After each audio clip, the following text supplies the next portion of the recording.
أشهد أن لا إله إلا الله وأشهد أن محمدا رسول الله.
Ada satu perang yang sangat penting dalam 5 Hijriah, yang perang ini kelak akan dikenang sebagai salah satu peperangan yang paling sulit di dalam Islam. Ada yang tahu namanya? Namanya Perang Khandaq. Perang Khandaq artinya perang parit, terjadi pada 5 Hijriah, dan ketika itu 10.000 orang-orang kafir Quraisy mengumpulkan pasukan Ahzab namanya. Ahzab ini artinya apa? Koalisi. Jadi pasukan-pasukan yang berkumpul satu sama lain dari kaum-kaum, mereka berkumpul kemudian 10.000 orang berjalan dari Mekah ke Madinah, pengen menghancurkan Islam, membunuh Muhammad sallallahu alaihi wasallam. Maka pada saat itu ketika mereka datang ke kota Madinah, 6 hari lagi mau nyampe, ini kabar bocor oleh intelijennya Rasulullah sallallahu alaihi wasallam. Lah kenapa? Intelijen Rasul canggih. Siapa intelijennya Rasul? Malaikat Jibril. Paham teman sekalian? Malaikat Jibril ngasih tahu, ini ada 10.000 pasukan mau datang ke sini menghancurkan Madinah, membunuh Muhammad, maka silakan bikin sebuah rencana counter attack. Rasulullah kemudian mengumpulkan para sahabatnya, lalu kemudian hitung ada berapa pasukannya. Para sahabat bilang, ya Rasulullah, kami cuma ada 3.000 ya Rasulullah. Coba lihat, secara logika 10.000 lawan 3.000, yang menang siapa? Yang menang siapa kira-kira? Secara logika 10.000, tapi Rasul bilang jangan khawatir, jangan putus asa, ada yang punya ide di antara kalian. Salman Al-Farisi angkat tangan, ya Rasulullah, kami punya ide. Gini, dulu kami di Persia, ketika kami melawan pasukan yang jumlahnya jauh lebih besar daripada kami, maka kami buat parit, dan di parit itulah kemudian kami berlindung, kami gali tanah, kami taruh di atas, kami dapat tempat yang lebih tinggi, kami tempatkan pasukan pemanah di sana, kami panah mereka, walaupun kami tidak yakin sekarang bisa menang atau tidak, karena perbedaan pasukan terlalu banyak ya Rasulullah. Rasul katakan, gak ada masalah, buat paritnya.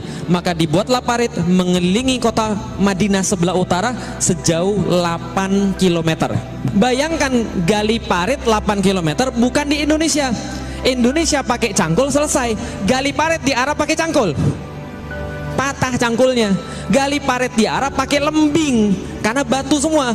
Hancurkan batunya, naik tarik ke atas, dan yang namanya paritnya ada spesifikasinya. Kata Salman, ya Rasulullah, lebarnya harus 5 meter, dalamnya harus 3 meter. Lah kenapa sepanjang itu? Supaya kuda nggak bisa lompat, kalau lompat jatuh nggak bisa naik lagi 3 meter, maka 5 meter 3 meter. Hitung saja berapa kubik tanah harus diangkat ke atas. Dalam kondisi seperti itu 6 hari lagi mau nyampe. Kira-kira mereka stres atau tidak?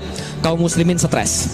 Lah kenapa stres? Jumlahnya cuma 3.000, gali parit 8 km, 6 hari lagi pasukan nyampe, itu pun belum tentu menang.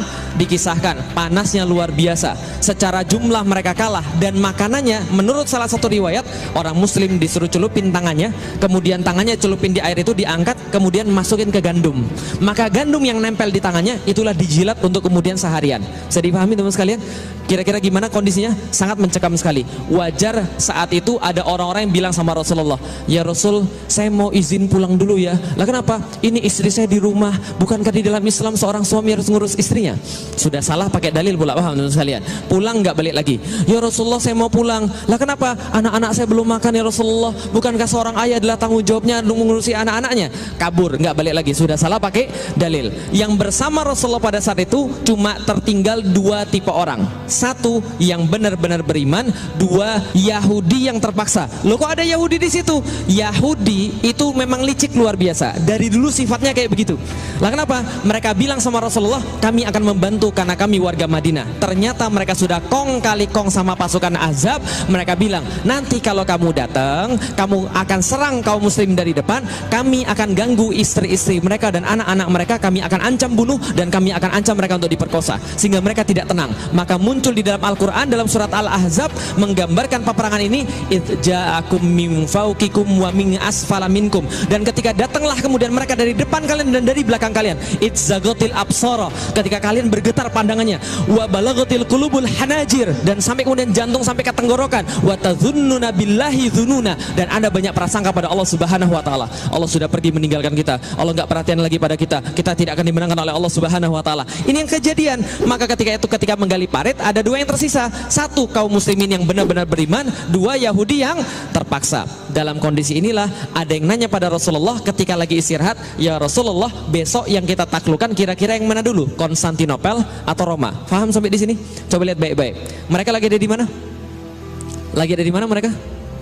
Di Madinah. Lihat ya, betapa kemudian mental para sahabat luar biasa. Mereka lagi ada di mana? Madinah.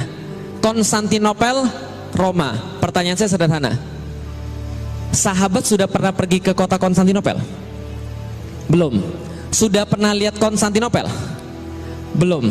Belum pernah pergi, belum pernah lihat. Yang sahabat tahu itu adalah kota yang terbaik, Konstantinopel. Yang kedua kota terbaik adalah kota Roma. Belum pernah pergi, belum pernah lihat, belum pernah ke sana. Kalau sekarang ke sana saja Anda dari Madinah pergi ke Konstantinopel itu 3,5 jam naik pesawat.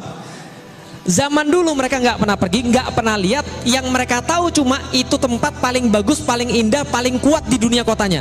Pertanyaannya pada Rasulullah, ya Rasulullah, yang mana dulu akan kita taklukkan, Konstantinopel atau Roma? Bisa dipahami maksudnya? Mereka lagi ada di Madinah, nggak pernah ke sana, nggak pernah lihat, dan besok 6 hari kemudian mereka akan menyambut pasukan berapa? 10.000. Mereka harus gali parit berapa panjang? 8 kilo. Lebarnya 5 meter, dalamnya 3 meter. Dan makannya gandum kemudian yang lengket di tangan dijilat untuk seharian. Nanyanya pada Rasulullah, yang mana duluan yang akan kita taklukkan, Konstantinopel atau Roma? Bagaimana reaksinya orang Yahudi? Yahudi langsung bilang, kayaknya Muslim sudah mulai gila. Lah kenapa? Kayaknya kepanasan ini, kurang makan ini kayaknya. Halusinasi mereka. Besok udah mau mati, 10.000 nyerang. Ini parit aja belum jadi. Yang mereka pikirin Konstantinopel dan Roma. Gila ini orang Muslim. Ternyata Rasul menjawab pada mereka dengan jawaban yang luar biasa. Ini jawaban Rasulullah Sallallahu Alaihi Wasallam. Madinatu Hiraqla tuftahu awalan. Wahai para sahabat yang bertanya, kota mana yang terlebih dahulu akan ditaklukkan, Konstantinopel atau Roma? Yang akan ditaklukkan pertama kali adalah kotanya Heraklius, yaitu Konstantinopel. Ketika mendengar ini, Yahudi langsung sontak berkata, wajar aja Muslimnya gila, bosnya juga gila. Paham teman sekalian? Lah kenapa? Karena Rasulullah dianggap gila. Ini ditulis dalam Sirah Ibnu Hisham, bahwa kemudian orang Yahudi mengatakan Muhammad gila. Hari ini pun mereka tidak sempat pergi ke WC, tapi mereka berpikir tentang Konstantinopel, mereka berpikir tentang kota Roma. Coba lihat baik-baik teman sekalian. Pertama, perhatikan mental para sahabat. Para sahabat tidak pernah nanya begini, ya Rasulullah, mungkin nggak kita menaklukkan Konstantinopel? Jelas sampai di sini? Para sahabat nanya begitu? Enggak. Yang ditanya oleh para sahabat adalah yang mana duluan. Artinya di dalam kepalanya dua-duanya sudah pasti takluk. Cuma dari tadi penasaran yang mana duluan. Dan Rasulullah Sallallahu Alaihi Wasallam nggak menjawab begini, udah jangan mikirin jauh-jauh, bapak lu aja belum masuk Islam. Udah jangan mikirin jauh-jauh, makan aja susah. Enggak. Yang Rasul berikan pada mereka, lihat, ketika kekurangan makanan, ketika kekurangan bala tentara, ketika kekurangan segala macam, yang Rasul berikan pada mereka bukan bala tentara, bukan makanan, bukan persenjataan. Yang Rasul berikan pada mereka adalah visi. Kalian akan menaklukkan kota Konstantinopel. Singkat cerita, peperangan Ahzab dimenangkan oleh kaum muslimin.